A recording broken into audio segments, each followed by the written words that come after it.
Para habaib, para tuan guru, wabil khusus sahibul majlis Maula Inat Habibana Al-Habib Alwi bin Abu Bakar bin Syekh Abu Bakar bin Salim, dan juga kepada Haji Eko, dan juga kepada sahibul bait semuanya, hadirin wal hadirat, yang mudah-mudahan kita semuanya mendapatkan keberkahan, mendapatkan rahmat dari Allah Subhanahu wa Ta'ala, dimudahkan dalam segala macam urusan kita, diluaskan rezeki kita, dimudahkan dalam ketaatan kepada Allah Subhanahu wa Ta'ala. Amin amin ya rabbal alamin. Hadirin wal hadirat yang dirahmati Allah Subhanahu wa Ta'ala, bersyukur kita kepada Allah Subhanahu wa Ta'ala. Alhamdulillah tsumma alhamdulillah, kita banyak bersyukur atas nikmat-nikmat yang Allah berikan kepada kita, khususnya nikmat yang besar, nikmatul Islam wal iman, dan juga nikmat kita sama-sama bisa berkumpul di majelis ini, di tempat ini, tentunya dalam kebaikan. Dan kita sama-sama berkumpul di sini dalam acara pembukaan pengajian rutin sekaligus halal bihalal majelis taklim Maula Inat, dan juga tasyakuran pernikahan Wawan Antoni dan Sofiatun Nisa. Langsung saja untuk mempersingkat waktu, yang pertama tujuan kita duduknya, hadirnya di tempat ini yaitu pembukaan pengajian ilmu, pembukaan pengajian Majlis Ta'lim Maula Inat. Dan alhamdulillah di majlis-majlis yang lain pun sudah pada dibuka, dan ini adalah kenikmatan yang Allah berikan kepada kita, sebab kita tahu bahwasanya tujuan Allah Subhanahu wa Ta'ala ciptakan kita di muka bumi ini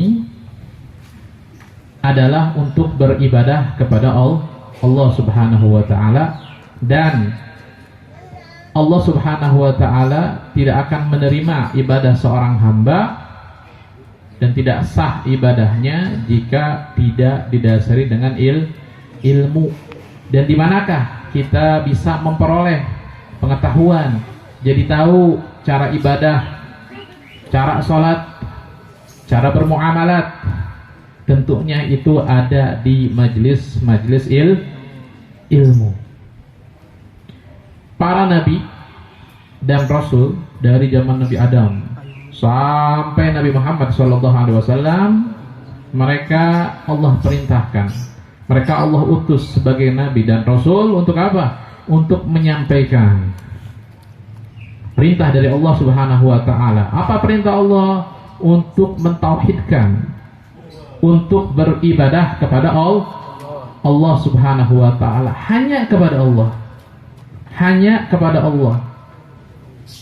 Tidak boleh beribadah kepada selain Allah. Itu yang disebut dengan kalimatut tauhid. La ilaha illallah, tiada Tuhan selain Allah. Semuanya, semua para nabi dan rasul, mereka berdakwah kepada umatnya, kepada umat mereka, untuk mentauhidkan Allah, untuk beribadah hanya kepada Allah Subhanahu wa Ta'ala. Begitu juga Nabi kita, Nabi Muhammad sallallahu alaihi wasallam. Lihat sebelumnya, banyak orang-orang yang mengakui Allah sebagai Tuhan, banyak orang-orang yang mengakui, banyak orang-orang yang beribadah kepada Allah Subhanahu wa Ta'ala sebelum Nabi Muhammad diutus menjadi Rasul. Akan tetapi di samping mereka beribadah kepada Allah, mereka pun beribadah kepada selain Allah. Kita kalau baca sejarah itu sering tuh keluar dari mulut-mulut orang Quraisy, wallahi demi Allah. Apa yang maksud wallahi demi Allah? Ya Tuhan mereka. Mereka mengakui Allah itu sebagai Tuhan. Akan tetapi mereka menyekutukan Allah. Mereka menyembah Allah, tapi mereka menyembah selain Allah Subhanahu wa taala itulah yang dimaksud dengan syirik atau menyekutukan Allah Subhanahu wa taala. Dan juga para nabi dan rasul, Allah perintahkan mereka selain daripada untuk beribadah kepada Allah, dan juga mereka diperintahkan untuk mengajarkan bagaimana caranya beribadah kepada Allah Subhanahu wa taala. Sebab banyak sekali orang yang beribadah kepada Allah tanpa dengan ilmu. Mereka beribadah kepada Allah tapi ngaco, ngawur. Di antaranya dulu waktu di masa jahiliyah, mereka itu kembali kepada Allah. Mereka itu bertaubat kepada Allah. Bagaimana caranya? Mereka buka pakaian mereka dengan alasan ini pakaian sering dipakai maksiat. Mereka lepas pakaian, mereka buka aurat, dan mereka mengelilingi Ka'bah. Kembali kepada Allah mengelilingi Ka'bah tapi buka aurat, ngaco. Ibadahnya ngaco. Ibadahnya nggak benar. Ada lagi yang mereka mempersembahkan seperti makanan dan yang lainnya untuk Allah dan untuk selain Allah. Ini persembahkan untuk Allah dan juga untuk selain Allah. Ya sama aja syirik kepada Allah Subhanahu wa taala. Ketika mereka di masa orang Quraisy tuh ada ceritanya tuh ada ketika Nabi Muhammad itu waktu itu masih kecil ya. Nabi Muhammad masih kecil dan kemarau panjang. Enggak hujan-hujan, enggak turun hujan. Mereka lagi pada butuh air. Kemudian orang-orang Quraisy itu berkumpul. Ya, orang-orang Quraisy berkumpul kemudian mengumpulkan patung-patung. Dan mereka menyiapkan makanan untuk apa? Untuk Allah plus untuk patung-patung itu. Itulah yang disebut dengan menyekutukan Allah Subhanahu wa taala. Dan di situ Nabi Muhammad menyaksikan. Dan Nabi Muhammad dijaga oleh Allah Subhanahu wa taala karena itu ada perbuatan syirik. Nabi sallallahu alaihi wasallam itu Allah berikan uzur ya. Allah berikan uzur. Ada nggak enak badan lah gitu ya. Kemudian yang ketika itu yang mengurusi Nabi kita Nabi Muhammad SAW adalah paman beliau Abu Thalib. Ditanya kenapa? Pokoknya ini Muhammad kayaknya sakit nih. Sudah pulang aja, nggak usah ikut. Jadi Nabi Muhammad dari kecil tuh dijaga untuk jangan sampai berbuat perbuatan yang seperti itu, perbuatan yang nyeleneh, perbuatan yang ngaco.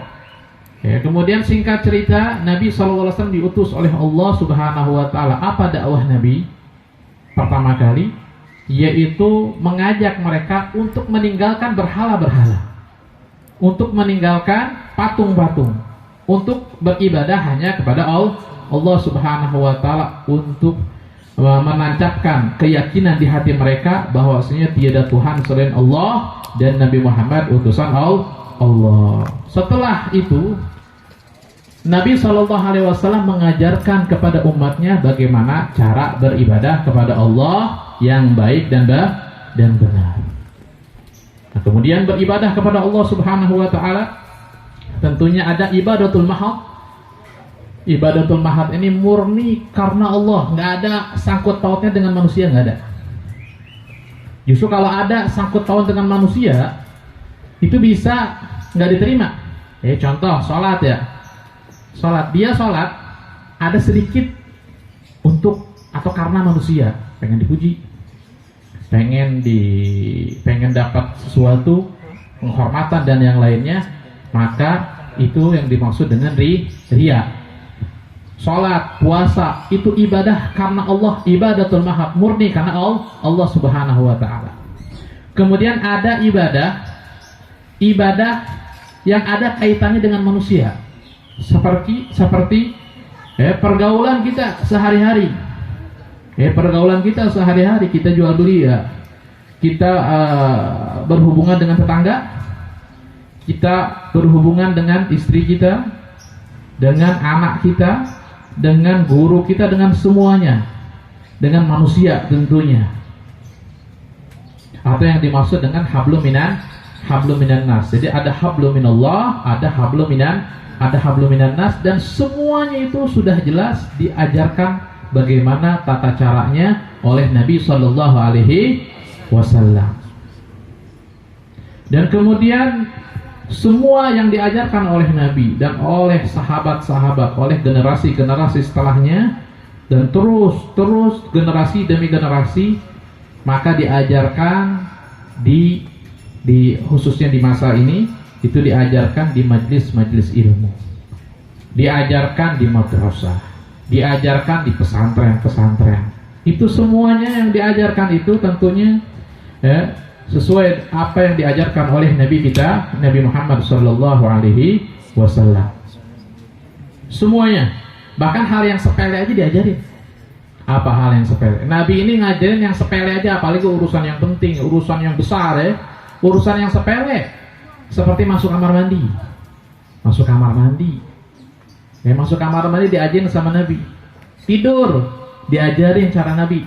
Diajarin oleh Nabi Sallallahu Alaihi Wasallam. Tidur, masuk kamar mandi, kemudian apalagi minum, ya itu hal yang sepele aja diajarin oleh Nabi Sallallahu Alaihi Wasallam, apalagi hal yang besar, sampai rumah tangga diajarin sama Nabi Sallallahu Alaihi Wasallam. Semuanya bagaimana menjadi rumah tangga yang mawaddah, sakinah, mawaddah, warahmah, itu diajarin sama Nabi Sallallahu Alaihi Wasallam. Sampai hal yang paling besar seperti kenegaraan. Ini Nabi Sallallahu Alaihi Wasallam sampai kenegaraan. Urusan negara diatur oleh Nabi Sallallahu Alaihi Wasallam untuk apa? Untuk memakmurkan rakyat dulu di Madinah. Sebelum Nabi Muhammad datang ke Madinah, itu orang-orang Madinah itu nggak makmur. Mereka itu sering sakit ya, sering datang penyakit ya. Mereka itu hidupnya itu nggak ada senangnya udah. Kenapa nggak ada senangnya? Walaupun Madinah itu luas, kayak sempit gitu. Kenapa? Karena ada permusuhan di situ. Karena ada permusuhan. Suku Aus, suku Khazraj dari zaman dulu sampai cucu cicitnya bermusuhan. Kira-kira seluas apapun kalau ketemu ya ada dia lagi ya. Ngerasa kayak sempit banget ya. Ini Madinah kayak sempit ya. Ke itu ada dia lagi. Itu permusuhan itu udah umum. Dulu permusuhan itu udah umum. Apalagi dikompori sama orang-orang Yahudi. Orang Yahudi paling demen tuh ngompor-ngomporin Aus sama Khazraj. Orang Yahudi ini dia sekaligus dia mengkompori permusuhan antara Aus dan Khazraj. Begitu juga ini sekaligus bisnis orang Yahudi itu. Licik dia sediain senjata. Tadi dipanggil tuh, ini suku Aus dipanggil nih, ada senjata baru nih hebat buat memerangi memerangi suku Aus ke Khazraj. Misalkan Khazraj dipanggil, tadi panggilnya ke arah Aus nih, tadi Khazraj nyiapin senjata, intinya dikompori lah, nyiapin senjata nih, ada senjata yang lebih hebat lagi nih, ini keluaran baru nih. Jadi intinya mengkompori.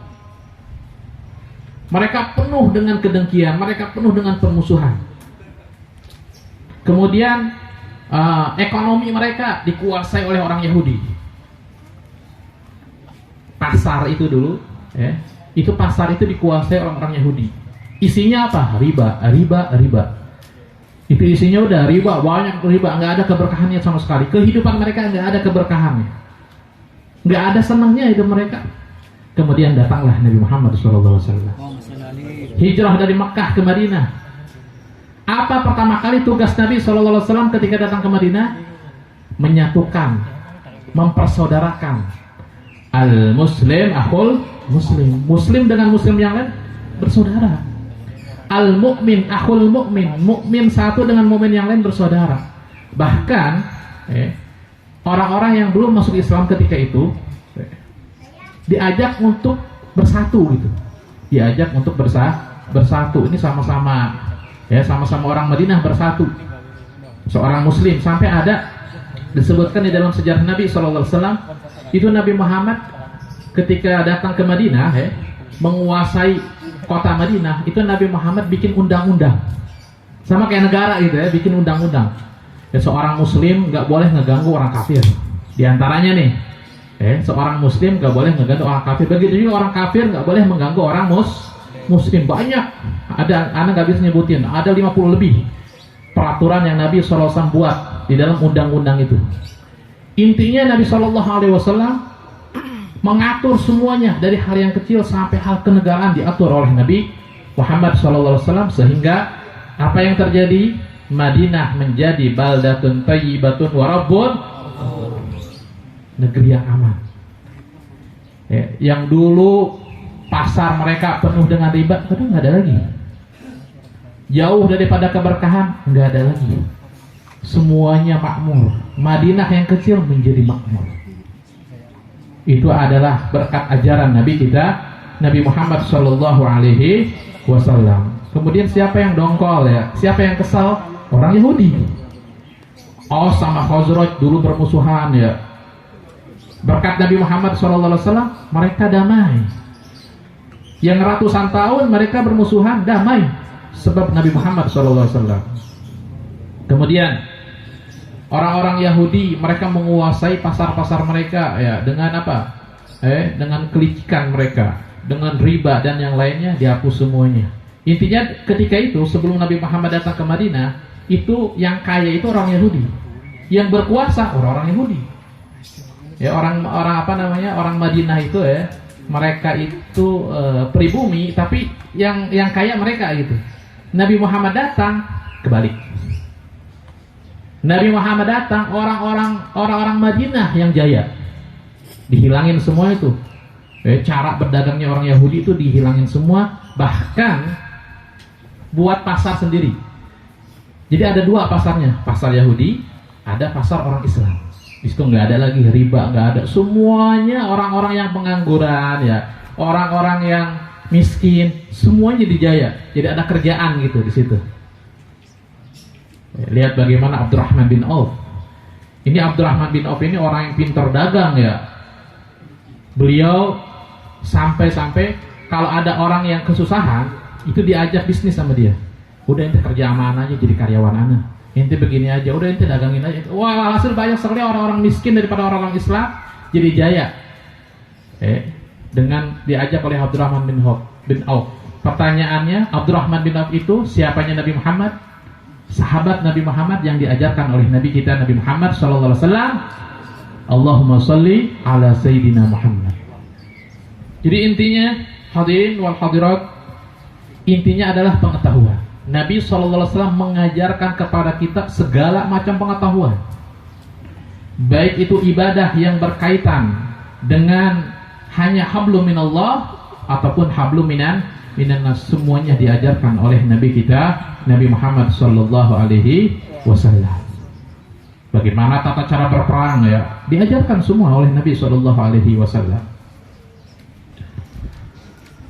Tentunya sebagaimana yang tadi disebutkan, kalau kita ibadah ikut-ikut doang ya, kita tahu ya, kita ini wajib beribadah. Tujuan kita diciptakan di dunia ini adalah ibadah. Sebagaimana firman Allah Subhanahu wa taala, "Wa ma khalaqtul jinna wal insa illa liya'budun." Tidaklah aku ciptakan jin dan manusia melainkan untuk beribadah untuk mengabdi kepada Allah Subhanahu wa taala, tapi nggak tahu tata caranya. Ikut-ikut aja, asal-asal aja sholat, dia ikut sholat ya, nggak tahu tuh niatnya bagaimana ya, yang wajib apa aja, rukunnya apa aja, dia nggak tahu. Udah ikut-ikut aja deh. Yang membatalkan sholat apa aja dia nggak tahu. Akhirnya dia melakukan sesuatu yang dapat membatalkan dia sholat. Inilah yang disebutkan di dalam di dalam kitab Zubat, fakullu man bighairi ilmin ya'malu a'maluhu mardudatun la tuqbalu. Fakullu man bighairi ilmin ya'malu. Setiap orang yang beribadah tanpa didasari dengan ilmu, nggak tahu ilmunya, nggak tahu tata caranya, a'maluhu mardudatun la tuqbalu, maka amal ibadahnya mardudatun, ditolak, la tuqbalu, tidak diterima. Dan ini pernah ada kejadian. Ini kisah nyata yang ana dapatin dari guru-guru ana, cerita ini bahwasanya ada salah satu orang soleh, salah satu ulama yang soleh, dia lagi musafir ke satu kampung ya, ke satu kampung. Kemudian dia berhenti dulu di situ, istirahat, kemudian nanya di sini orang soleh di sini siapa? Pengen ziarah ya. Jadi kita dianjurkan untuk menziarahi orang soleh. Ditanya, ini di kampung sini orang soleh siapa ini? Ya, dan juga ini pernah disampaikan oleh Habib Jimdan dalam satu ceramahnya. Katanya orang soleh di sini, ada orang soleh di kampung sini, tapi dia lagi kholwat.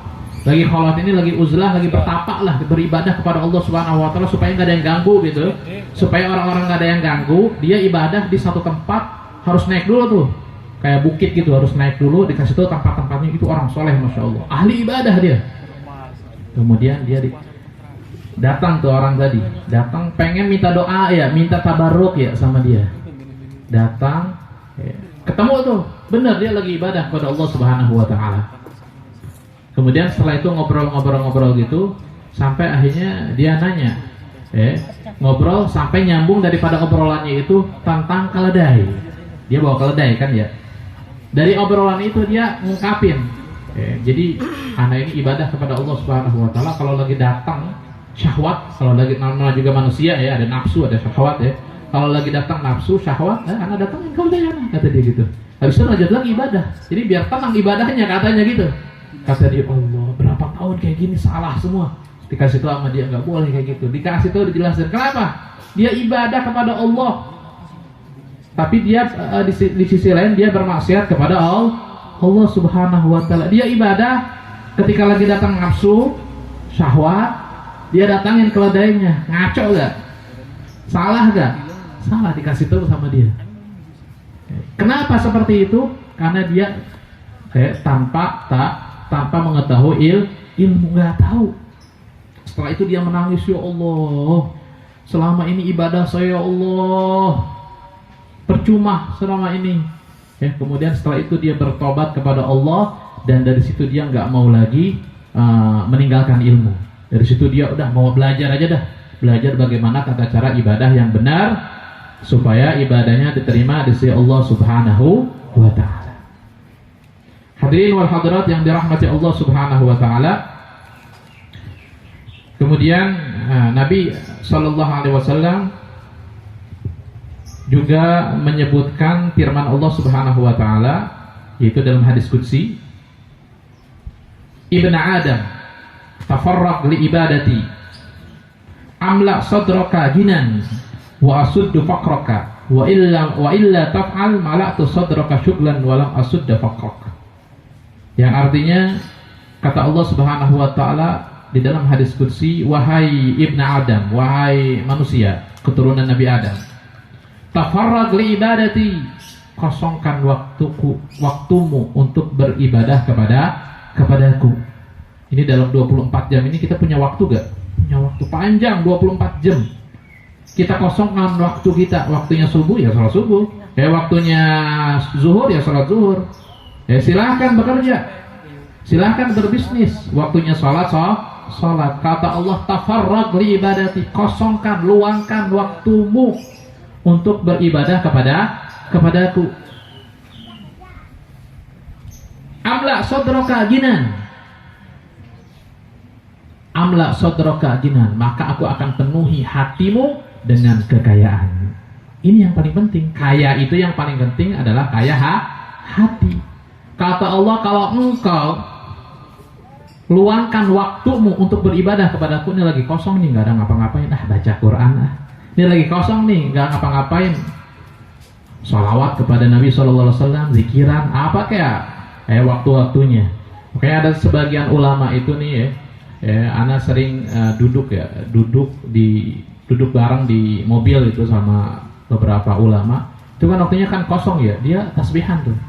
Ya, tasbihan, sholawatan ya. Anda perhatiin tuh, kayak gini ya caranya mereka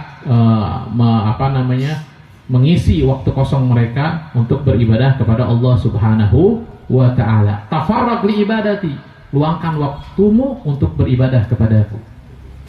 Apa kata Allah? Manfaatnya apa untuk kita? Amla sadraka ginan, aku akan penuhi hatimu dengan kekayaan. Ini yang paling penting. Kaya yang paling penting Kaya yang paling menyenangkan adalah kaya hati. Ya, percuma harta banyak, uang banyak ya, tapi hatinya masih aja rakus, hatinya masih aja kurang ya. Masih kurang ya.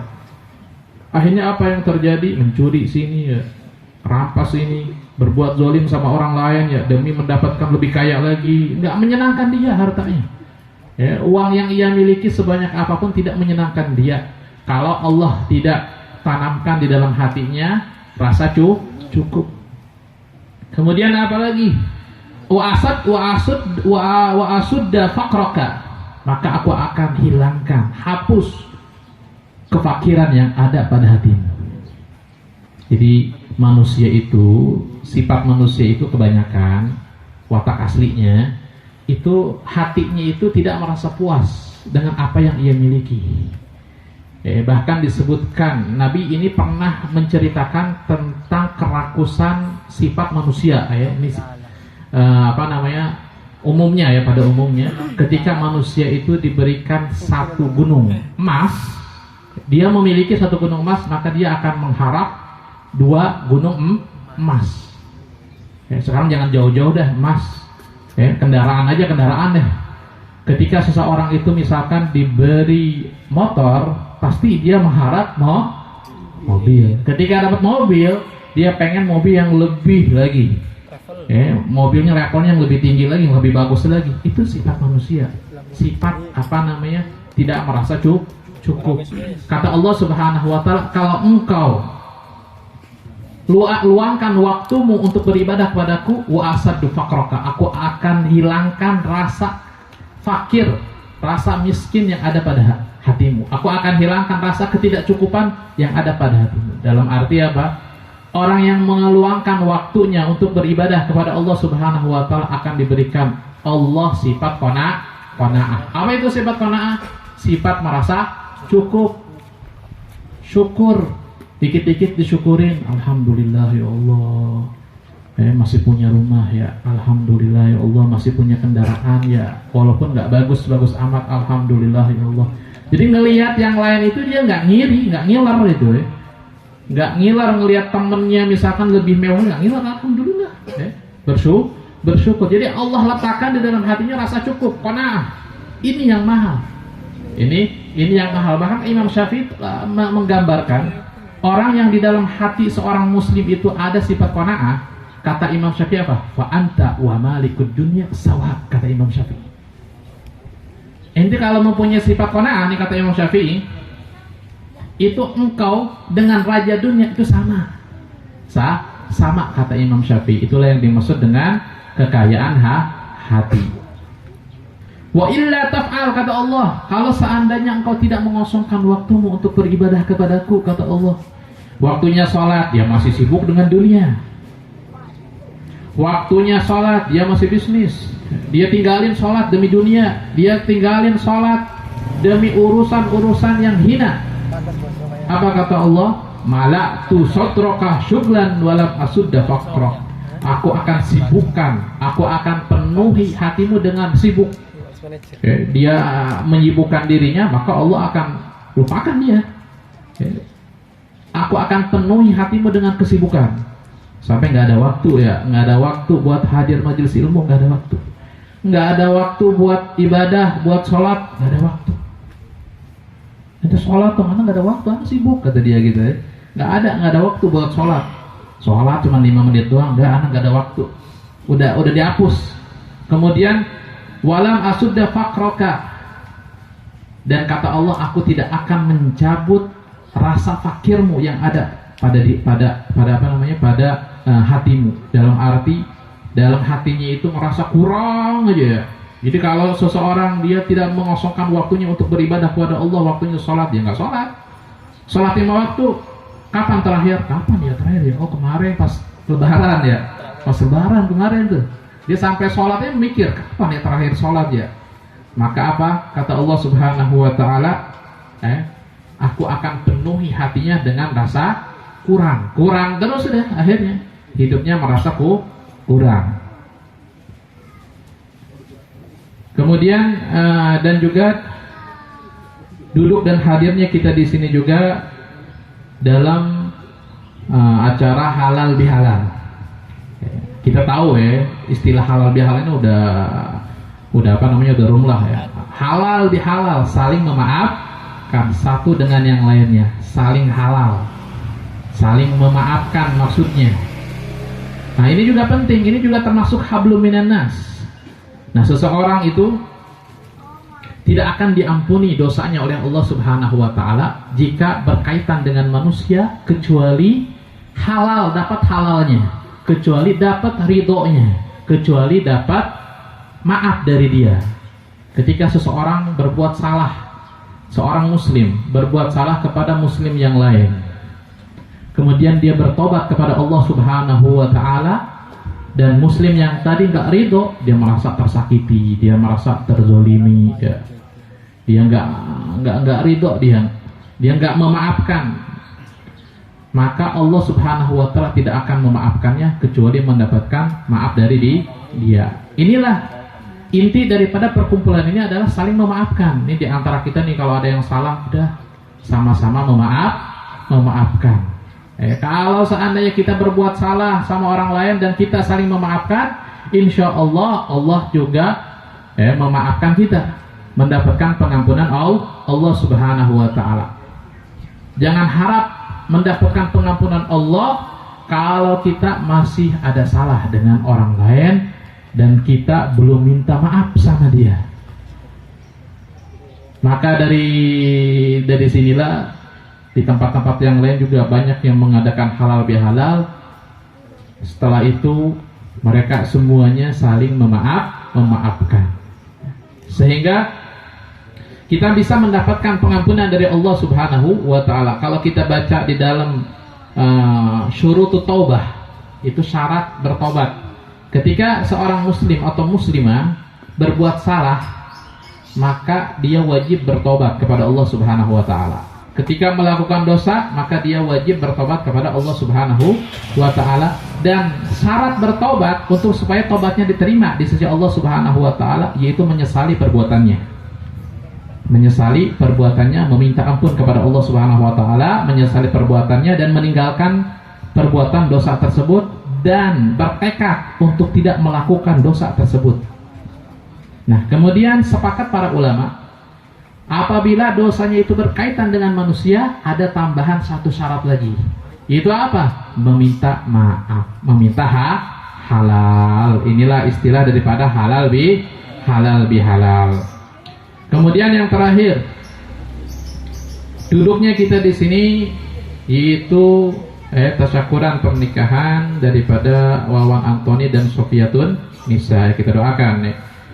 Kita doakan mudah-mudahan menjadi keluarga mawaddah sakinah mawaddah warahmah. Begitu juga kita semuanya nih. Ini kita semuanya dijadikan keluarga kita sakinah mawaddah warahmah. Dan tentunya ibadah pernikahan juga adalah termasuk ibadah yang dimaksud hablum minan nas. Bahkan kalau ditanya nih, ibadah apa yang terpanjang? Itu ibadah pernikahan.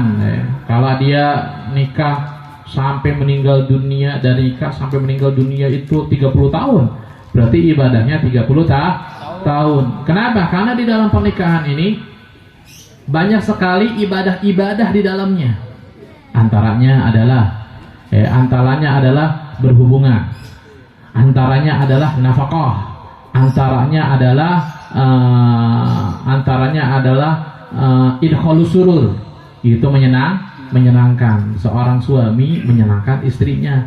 Ada biasanya ya kalau liburan tuh diajak jalan-jalan ya, atau apa aja, dikasih makanan, dikasih jajanan, apa aja terserah. Itu ada idkhalus surur, termasuk ibadah.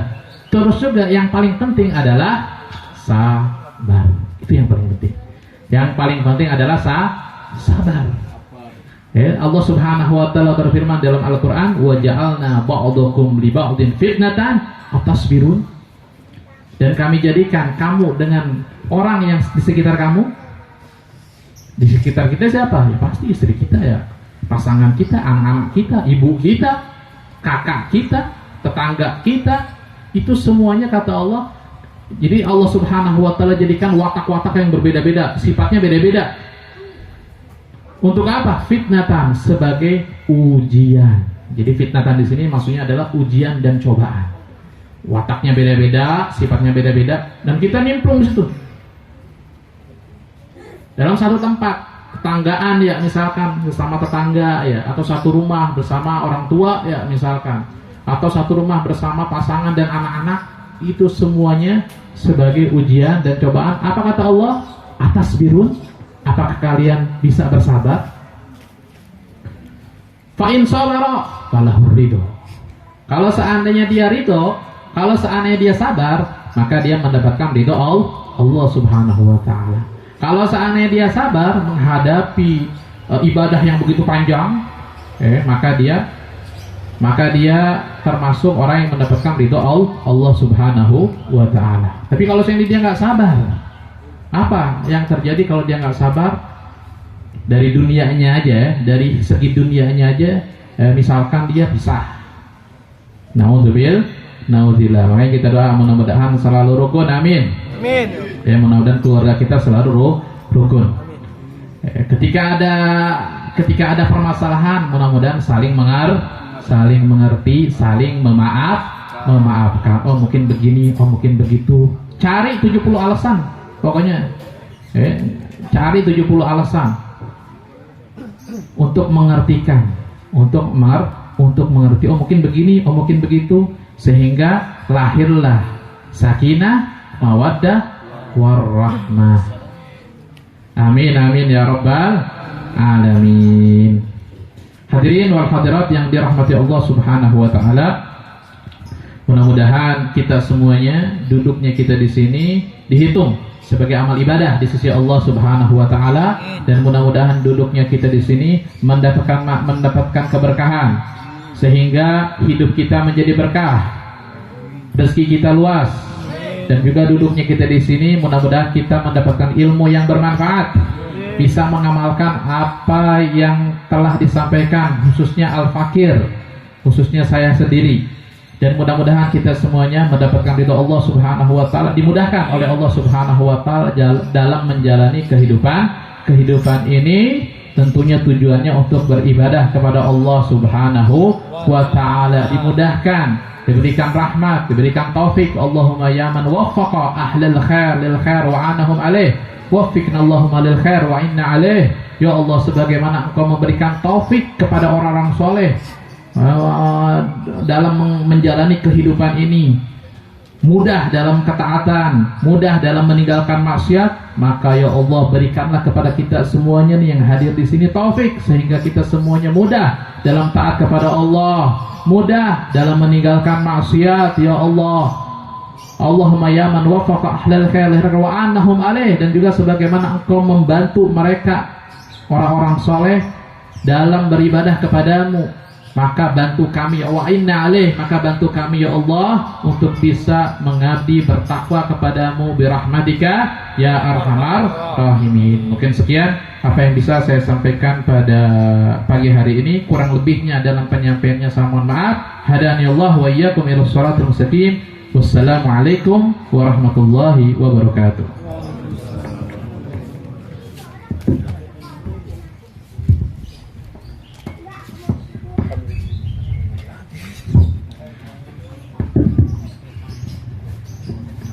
Alhamdulillahirabbil alamin.